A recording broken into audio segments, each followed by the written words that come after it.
Hey guys, welcome back to Talking Chelsea Blues. Welcome back to another video. We hope you're all doing well today. Before we get into this video, please make sure you like, comment, subscribe. You turn on the notification bell to be notified when we upload, and you share this channel out as much as possible, guys. So before we get into the Chelsea versus Aston Villa match preview, we just want to talk about the Chelsea women's team qualifying for the semi-finals of the Champions League. We were there at the game. Oh my goodness, what an atmosphere. If you haven't seen the vlog, go and check it out. It's on the channel now. It's got 44 views already. It only went up at like 12 o'clock last night, and it's got 44 views. That is incredible. So thank you so much, guys, for all your love and support. That means the world. And also, guys, go and follow us on our socials, on our Twitch at Talking Chelsea Blues. Go and give us a follow over there. We're live for every watch along and match day over there. Also, guys, go and follow us on our Twitter at Talking Blues YT. Go and give us a follow over there as well. It really helps us out. And go and follow us on our Instagram as well. We're trying to post regularly over there. We don't do as regular as we should, but we're going to try and post more regularly on there as well. But guys, huge congratulations. Well deserved. You know, well talented, beautiful ladies. They are fantastic. They are. They know. They know what it takes to be a Chelsea player. You could tell the crowd was so good on Thursday night. It was electric, right? There was only 13,000 or so in the stadium, but they made it sound like it was full. And you know, a big round of applause for the whole team and to our famous manager Emma Hayes. Emma Hayes. She's absolutely fantastic. You know, she put that team out and she set them a task, and they went out and delivered. Even when we were 2-1 down in extra time with seconds to go, we still believed. The atmosphere was electric.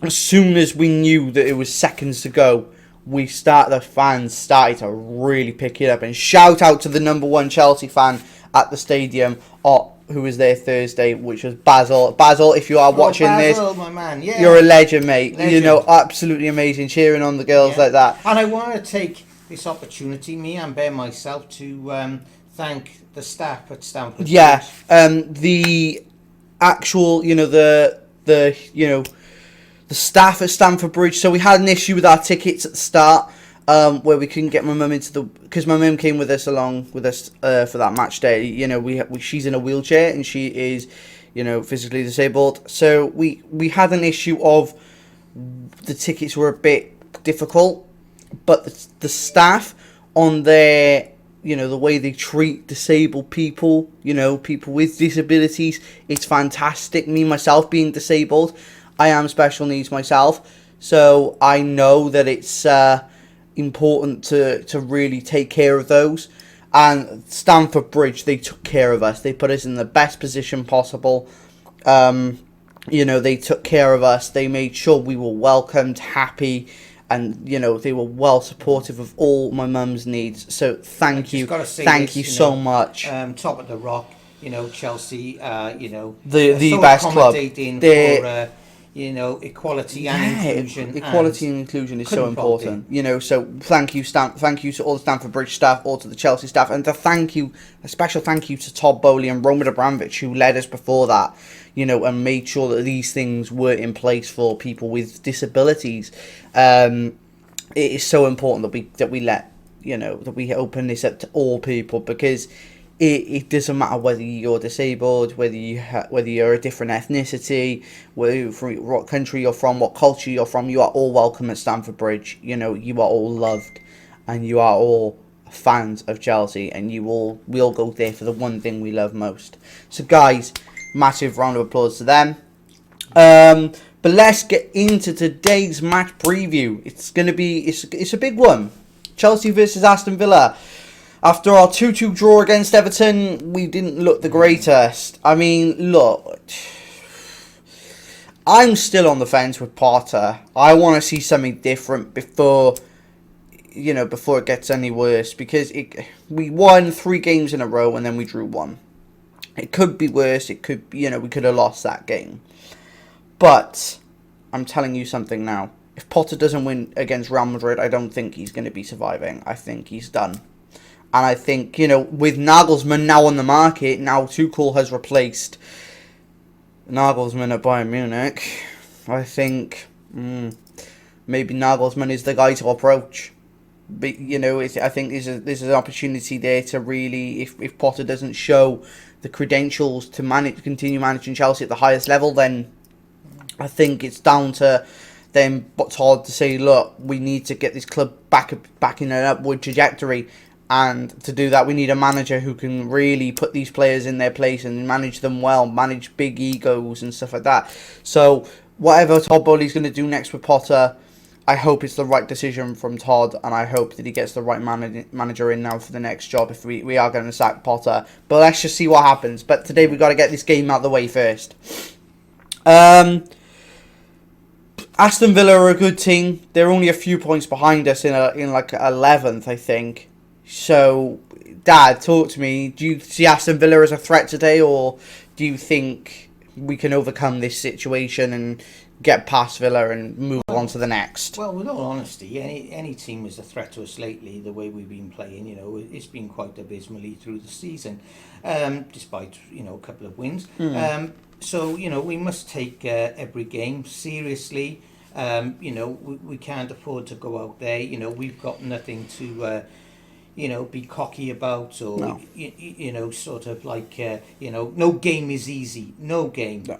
And don't underestimate your opponents.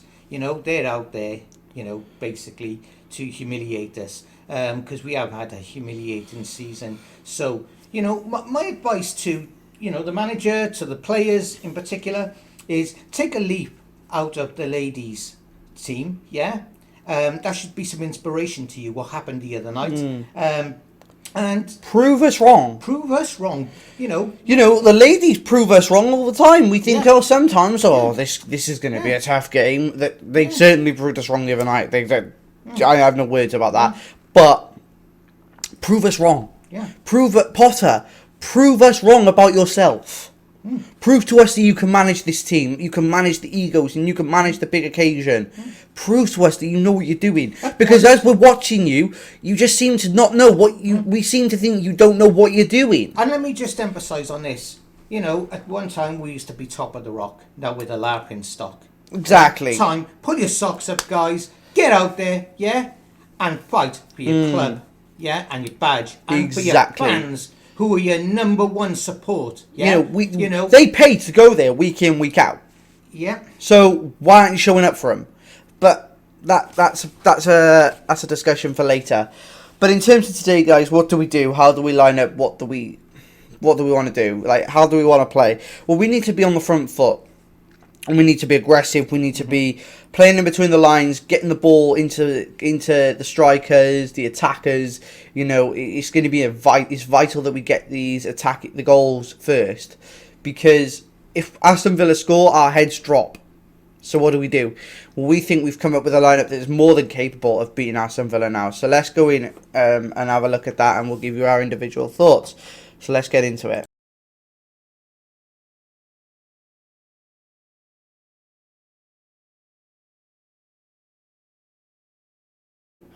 So, guys, in terms of the lineup, starting in goal, we have none other than Kepa Arrizabalaga. I think he's a fantastic keeper, and we have no other choice at the moment. Mendy is still out injured.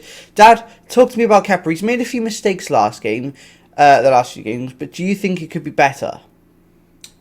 I think he could be overall better, but he's been quite outstanding keeper for us, and despite the fact that Mendy he was making so many errors himself.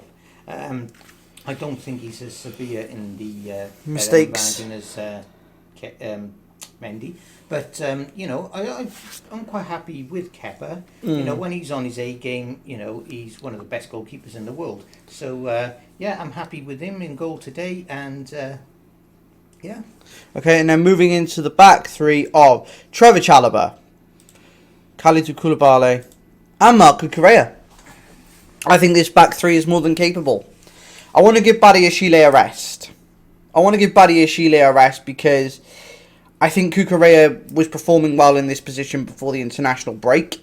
He didn't get picked against Everton to play in that position, but I think it's an opportunity now for him to get the ball rolling again and get himself back into form. Dad, talk to me about the back three. Trevor Chalobah, fantastic young player. Koulibaly seemed to be finding himself again until he made a mistake against Everton. And Cucurella seemed to be finding himself until he didn't get selected against Everton. Talk to me about the back three and what you think about this, defensive line. It's a fair, back line there. I think that, Trevor Chalobah, he's grown with confidence and experience. So, he's an overall good player, Come to Koulibaly, there was a time, throughout this season where he was the most annoying player in the team. Very annoying, very trying. Patience testing. For his capability, his standards, he should be doing a lot better. He seems to be picking it up. He seems to redeem himself, in the last few games. Until he made that mistake against Everton. Well, yes, then we've got Marco Correa. Again, he sort of fell off the wayside somewhere along the line, but he seems to be back to his good playing ways now, and I'm happy with the back three. It provides us that stability. Yeah, I won't go with a back four, not at this point anyway, because it just doesn't provide us that stability at the moment. Whereas we have the back three with the extra wing backs as well, and we'll show you who they got there in a minute. That it provides us with that extra protection for the wing backs to actually go forward and help. Yeah. So then moving into the wing backs on the right hand side, Reece James, without question, our best wing back. Without question in my mind at the moment. And on the left-hand side, Ben Chilwell. Dad, talk to me about Ben Chilwell. Well, Ben Chilwell... talk to me about Reece James as well. He's a great player, despite all his injuries, his long period away. He came back, he scored that goal, I can't remember which... Against Leicester, that volley. Yeah. And, you can always rely on Ben Chilwell. He's a great workhorse on the pitch, and... Yeah, I'm happy with Ben Chilwell. What about Reece James? Come to Reece James now, Reece James, another player who's been injury prone this season. I think, Reece James is very talented, very fast. The best right back in the Premier League. Yeah, yes. And I think, he's going to grow from strength to strength over the forthcoming seasons. And, I'm happy to have Reece James there. Yep, so that's our wing backs, guys. And then moving into the midfield, Enzo Fernandez, without question, has been in the last few games one of our better players. Yeah. He's really got that passing range on him, and he's got the ability to go forward and try and help with the attack. So, Dad, what do you think about Enzo Fernandez? Yeah, great midfielder. Great asset to our club. I think, Enzo Fernandez, very talented again. Great player, fast and capable Thinks of scoring. Quickly. Yeah. Thinks quickly. Compared to Jorginho, he thinks quickly. With Jorginho, it was slow. Oh, look, a good pass. We had to wait. You had to wait. Mm-hmm. With Enzo Fernandez, there's no thinking. He's already done the thinking before he's got the ball. He's scanned the pitch and he's thought about it and he's seen, okay, pass, bang. Yes. And he's already done. So Enzo Fernandez in that position. But who do we put next to him?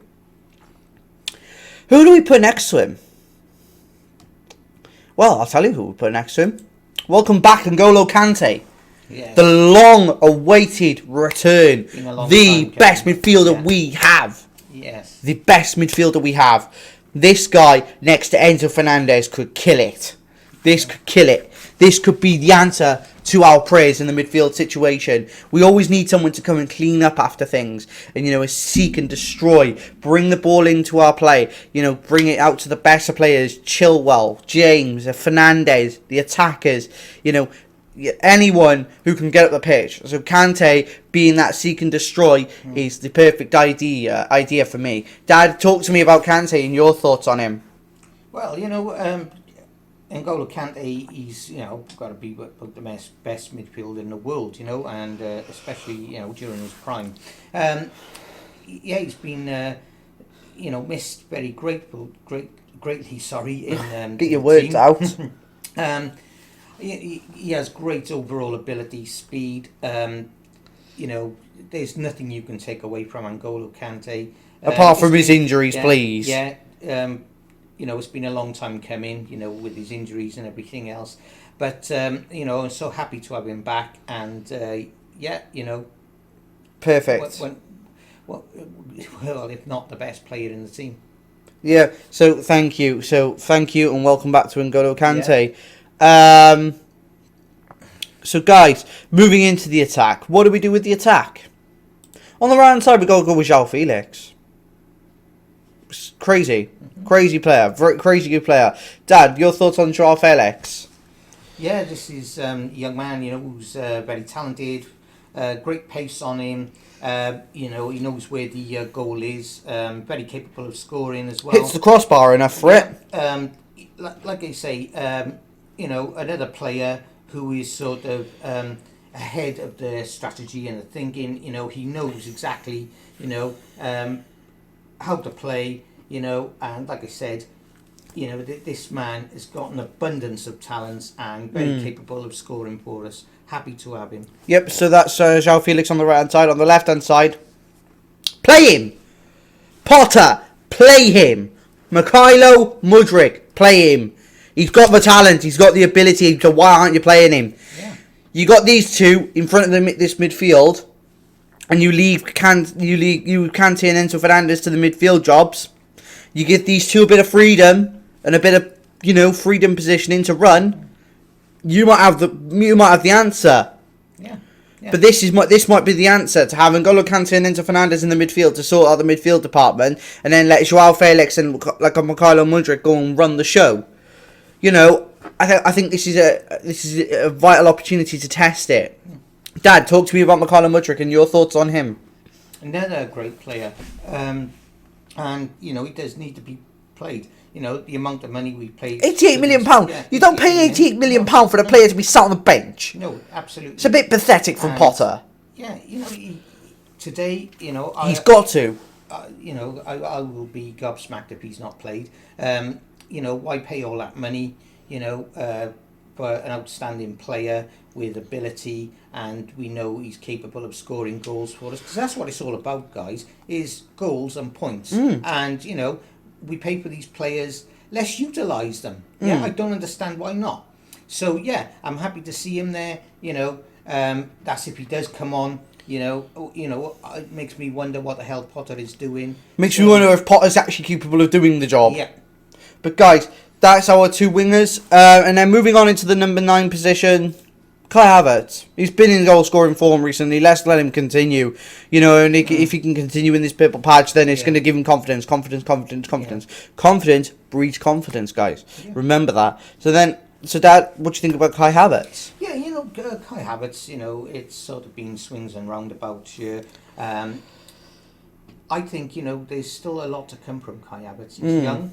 As you can see, he's building slowly on confidence, and despite lack of goals in the earlier part of the season, I think it's all down to confidence. I think you're going to see the best of him in future seasons, and I think he's going to be a very rising talent. There's talk of him leaving at the end of the season, so we'll see. So we'll see what happens. But I do hope he doesn't leave, because I think he's got something about him which a manager can get the best out of. But we'll see. But this is our team, guys. Let us know your thoughts in terms of the bench. On the bench, we have Mark Bettinelli, Benoit Badiashile, Lewis Hall, Mateo Kovacic, Mason Mount, and Hakim Ziyech. Let us know your thoughts on our lineup, guys. We'll get back to the main screen now and we'll give you our predictions. Let us know your thoughts. See you in a minute, guys.